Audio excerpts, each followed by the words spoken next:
नमस्कार, मी आदित्य कडू. सरकारनामा 360 या बुलेटिनमध्ये आपल्या सगळ्यांचं स्वागत. या बुलेटिनच्या सुरुवातीला आपण एक नजर टाकणार आहोत महत्त्वाच्या हेडलाईन्सवर.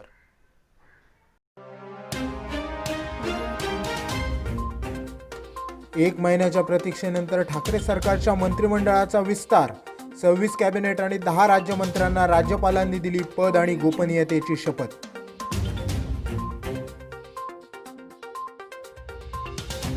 देशातील प्रत्येक घरात पाणी पोहोचवण्यासाठी केंद्र सरकारनं केली अटल भूजल योजनेची सुरुवात. अटलजींच्या जयंतीदिनी पंतप्रधान नरेंद्र मोदींनी केला योजनेचा शुभारंभ.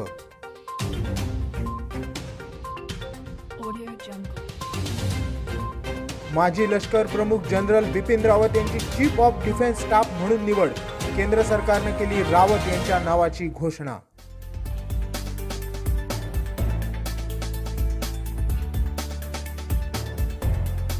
कर्नाटक आणि गोव्यापाठोपाठ महाराष्ट्रातील बंदरे प्लास्टिकग्रस्त. गोव्यातील एका संस्थेच्या अहवालात धक्कादायक बाब उघड.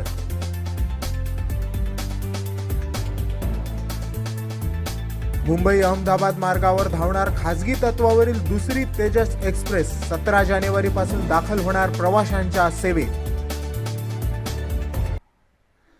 बुलेटिनच्या सुरुवातीला एक महत्त्वाची आणि मोठी ब्रेकिंग न्यूज आपल्या समोर येते. राज्य मंत्रिमंडळाचा विस्तार आज झालाय. अखेर एक महिन्याच्या प्रतीक्षेनंतर राज्य मंत्रिमंडळाचा विस्तार झालाय. महाराष्ट्राचे राज्यपाल भगतसिंह कोश्यारी यांनी आज विधान भवनाच्या प्रांगणात नवीन मंत्र्यांना पद आणि गोपनीयतेची शपथ दिली. एकूण 26 कॅबिनेट मंत्री आणि 10 राज्यमंत्री असे एकूण 36 मंत्र्यांचा शपथविधी समारंभ आज पार पडलाय. तर उपमुख्यमंत्री म्हणून अजितदादा पवार यांनी पुन्हा एकदा शपथ घेतली आहे. या शपथविधी सोहळ्याची अधिक माहिती देण्यासाठी माझे सहकारी अथर्व महांकाळ आपल्यासोबत जोडले गेले. नक्कीच आदित्य, तब्बल एक महिन्यानंतर मंत्रिमंडळाचा विस्तार झालाय. यात शिवसेनेच्या 13 आमदारांनी, राष्ट्रवादीच्या 13 आमदारांनी आणि काँग्रेसच्या 10 आमदारांनी मंत्रिपदाची शपथ घेतली आहे.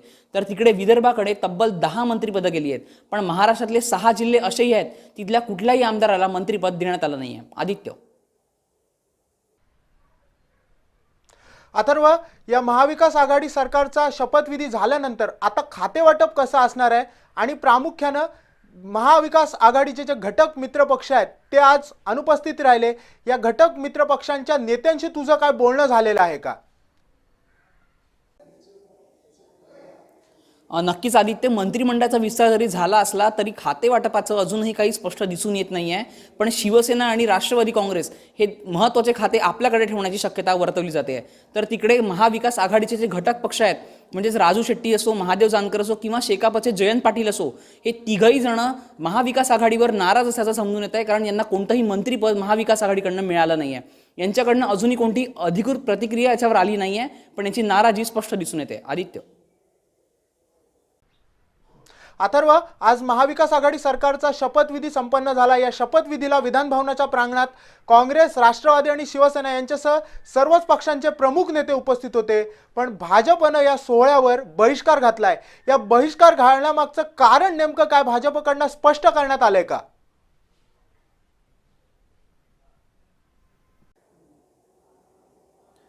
नक्कीच आदित्य, हा जो शपथविधी सोहळा होता हा महाराष्ट्रातल्या नवीन सरकारचा शपथविधी सोहळा होता आणि एक विरोधी पक्ष म्हणून भाजपने या सोहळ्याला उपस्थित राहणं आवश्यक होतं. पण शेतकऱ्यांची कर्जमाफी जी महाविकास आघाडी सरकारकडनं देण्यात आली आहे ती कर्जमाफी फसवी असल्याचा आरोप सतत भाजप करते. आणि त्याच पार्श्वभूमीवर आज भाजपनं या महाविकास आघाडीच्या शपथविधी सोहळ्याला आपली उपस्थिती दर्शवली नाही आहे. कुठेतरी भाजपची नाराजी याच्यातनं दिसून येते. आदित्य, देशातील प्रत्येक घरात 2024 पर्यंत सर्व नागरिकांना पाणी पुरवठा व्हावा यासाठी केंद्र सरकारनं महत्त्वाकांक्षी अटल भूजल योजनेला सुरुवात केली आहे. या अटल भूजल योजनेचा महाराष्ट्रासह 7 राज्यांना लाभ होणार आहे. पाहूयात नेमकं अटल भूजल योजना कशी आहे या संदर्भातला एक स्पेशल रिपोर्ट. देशातल्या सर्व घरांना 2024 पर्यंत पाणी पुरवठा हे उद्दिष्ट साध्य करण्यासाठी केंद्र सरकारनं माजी पंतप्रधान अटल बिहारी वाजपेयी यांच्या जन्मदिनी अटल भूजल योजनेचं उद्घाटन केलं. पंतप्रधान नरेंद्र मोदी यांच्या हस्ते अटल भूजल योजनेचं उद्घाटन करण्यात आलं. महाराष्ट्रासह ज्या 7 राज्यांची भूजल पातळी वेगानं कमी होते त्या राज्यांना या योजनेचा लाभ मिळणार आहे. पाण्याचा एक एक थेंब वाचवणे हा या योजनेचा मुख्य हेतू आहे.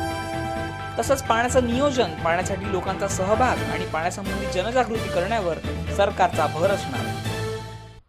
करता हूं, कई बार ये पाया गया है कि इन जगहों पर भूजल का स्तर तेजी से घटता जा रहा है. इस स्थिति को बदलने के लिए हमें किसानों को वर्षा जल के संचयन के लिए, वैकल्पिक फसलों के लिए जागरूक करना होगा. उन्हें इस आंदोलन का नेतृत्व किसानों को देना.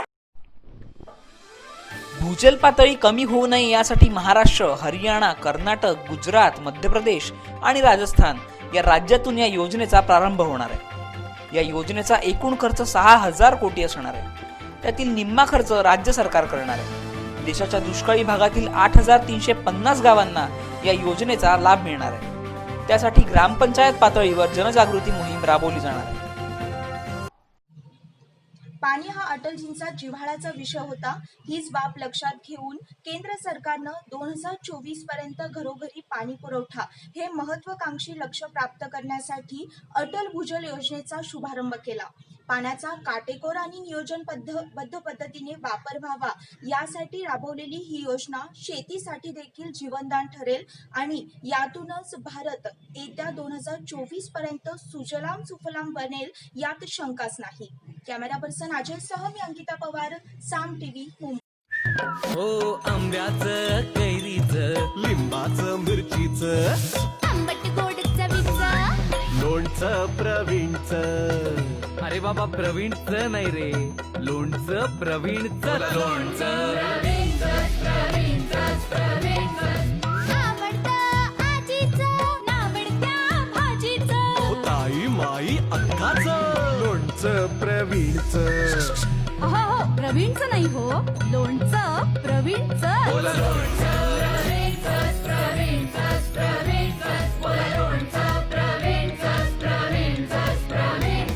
महाराष्ट्राचं लाडकं लोणचं. लोणचं प्रवीणचं. भारताचे माजी लष्कर प्रमुख जनरल बिपिन रावत हे 31 डिसेंबरला लष्कर प्रमुख पदावरून निवृत्त झालेत. पण निवृत्तीच्या एक दिवस आधी म्हणजेच 30 डिसेंबरला केंद्र सरकारनं त्यांची चीफ ऑफ डिफेन्स स्टाफ म्हणजेच सरसेना अध्यक्षपदी नेमणूक केली आहे. लष्कर, हवाई दल आणि नौदल या तिन्ही सैन्य दलांच्या प्रमुखपदी जनरल रावत यांची नेमणूक करण्यात आली आहे. पाहूयात एक रिपोर्ट. भारताचे माजी लष्कर प्रमुख जनरल बिपिन रावत हे 31 डिसेंबरला निवृत्त झाले. त्याआधीच केंद्र सरकारनं त्यांची चीफ ऑफ डिफेन्स स्टाफ म्हणजे सरसेनाध्यक्षपदी नेमणूक केली आहे. रावत यांना देशाचे पहिले सीडीएस बनण्याचा मान मिळाला आहे. 4 स्टार जनरल या पदाशी समकक्ष असं हे पद आहे. पंतप्रधान आणि संरक्षण मंत्र्यांना योग्य सल्ला देण्याची जबाबदारी सीडीएस या नात्याने रावत यांच्याकडे असणार आहे. ऐसे नहीं होगा कि अपने निर्देश के हिसाब से सीडीएस किसी फोर्स को चलाना चाहेगा. उसको जैसे बताया गया है इंटीग्रेशन की ज़रूरत है. उससे हमें क्या क्या हासिल हो सकता है. सबसे पहले तो हमें तीनों सर्विसेज जो हैं उसका 1+1+1 का जो जोड़ आता है उसको 3 नहीं बनाना है, उसको 5 या 7 बनाना है. तो you have to achieve more through synergy and. संरक्षण मंत्रालयाने 1954च्या सैन्य दलाच्या कायद्यात दुरुस्ती केली आहे. कार्यकाळ आणि सेवेशी संबंधित नियमांमध्ये बदल करण्यात आले. या नियमांनुसार सैन्य दलाचे प्रमुख वयाच्या 65व्या वर्षापर्यंत पदावर राहू शकतील. भारताकडे जगातील 3रे सर्वात मोठे लष्कर, 4थ्या क्रमांकाचे हवाई दल आणि 5व्या क्रमांकाचे नौदल असल्याचं मानलं जातं. त्यामुळं सरसेनाध्यक्ष या नात्याने ते सैन्याच्या तिन्ही दलांमध्ये समन्वय ठेवतील. ब्युरो रिपोर्ट, साम. आता वळूयात समुद्राला प्लास्टिकने वेढलेल्या बातमीकडे. नैसर्गिक साधन संपत्तीचा अनमोल साठा असणाऱ्या समुद्रातील बंदरांना आता प्लास्टिकचा विळखा बसलाय. कर्नाटक, गोवा पाठोपाठ महाराष्ट्रातील बंदरे ही प्लास्टिकग्रस्त असल्याचा दावा एका संस्थेच्या अहवालात सादर झालाय. पाहूयात प्लास्टिकग्रस्त समुद्राच्या संदर्भातला एक रिपोर्ट. कर्नाटक आणि गोव्याच्या सागरी बंदरांपेक्षा महाराष्ट्रातील बंदरांवर सर्वाधिक प्लॅस्टिक असल्याचं एका अहवालात दिसून आलंय. स्थूल आणि सूक्ष्म असं या प्लॅस्टिकचं स्वरूप आहे. समुद्रकिनारी असलेल्या प्लॅस्टिक उद्योगांमुळे हे प्रदूषण होतंय आणि त्यात पर्यटनामुळे अधिकच भर पडते. जगभरातील प्रदूषणाला कारणीभूत ठरणारं प्लास्टिक, या प्लास्टिकने आता समुद्राला विळखा घातलाय. महाराष्ट्रामधले कित्येक बंदरं अशी आहेत की ज्या ठिकाणी प्लास्टिकचा कचरा मोठ्या प्रमाणावर साठला आहे. या प्लास्टिकच्या कचऱ्यामुळे समुद्र प्रदूषित होतोय. त्याचाच परिणाम मासेमारीवर सुद्धा होतोय आणि मासे हे मच्छीमारांना आता कमी मिळत आहेत. नेदरलँड येथील केमोस्पियर या नियतकालिकाच्या अहवालानुसार मागील 2 वर्षात पश्चिम भारतातील 10 किनाऱ्यावर स्थूल आणि सूक्ष्म अशा प्लॅस्टिकचं निरीक्षण करण्यात आलंय. या निरीक्षणातून सागरी जीवांवर परिणाम दिसून आलेत. याचबरोबर प्लॅस्टिक घटकांवर रंगीबेरंगी प्रदूषक सुद्धा आढळून आलेत. आता सागरी जीवांच्या पोटात प्लॅस्टिक जाऊ नये म्हणून आपण प्रयत्न करून प्लॅस्टिकचा वापर टाळा अशी जनजागृती केली पाहिजे. आणि ही जनजागृती जर झाली तर महाराष्ट्रातील बंदरे प्लॅस्टिक मुक्त होण्यास वेळ लागणार नाही. आदित्य कडूसह शुभम शिंदे, साम टीव्ही. इथं घरोघरी इथं घरोघरी अंबारी, गृहिणीच्या मदतीसाठी जम पिढ्या पिढ्यांची सपन्या, मिरचीचा ठसका, लसणाचा तडका, रश्शाची तर्री, आमटीचा भुरका, चटणीचा चटका. घरोघरी खाद्य संस्कृती सपन्या, सुहाना अंबारी. गेल्या 6 दशकांपासून मसाला म्हटलं की पुढील बातमी आहे खासगी तत्वावर धावणाऱ्या दुसऱ्या तेजस रेल्वे संदर्भातली. केंद्र सरकारच्या महत्वाकांक्षी बुलेट ट्रेनला रुळांवर यायला अजून वेळ आहे, पण त्याआधी रेल्वेनं खासगी तत्वावरील दुसरी तेजस एक्सप्रेस मुंबई ते अहमदाबाद दरम्यान चालू करण्याचा विचार केला आहे. येत्या 17 जानेवारीपासून ही तेजस एक्सप्रेस प्रवाशांच्या सेवेत येणार आहे. या संदर्भात अधिक माहिती घेण्यासाठी माझे प्रतिनिधी शुभम शिंदे आपल्यासोबत फोन लाईनवरून जोडले गेलेत. शुभम, नेमकी ही तेजस एक्सप्रेस 2 स्थानकांदरम्यान कोणत्या वेळेत धावणार आहे आणि या तेजस एक्सप्रेसची काय काय वैशिष्ट्य रेल्वेकडून सांगण्यात आली आहेत?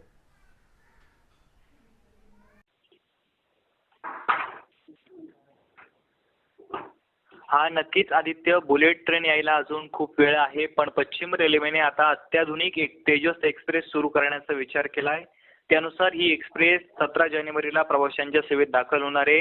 या एक्सप्रेसचं संचालन IRCTC करणार आहे. सकाळी 6:40 ही एक्सप्रेस अहमदाबादवरून सुटणार आहे. दुपारी 1:10 मुंबई सेंट्रल स्थानकावर ही लोकल येईल असं सांगण्यात येत आहे. तर दुपारी 3:40 अहमदाबादसाठी ही तेजस एक्सप्रेस रवाना होणार आहे.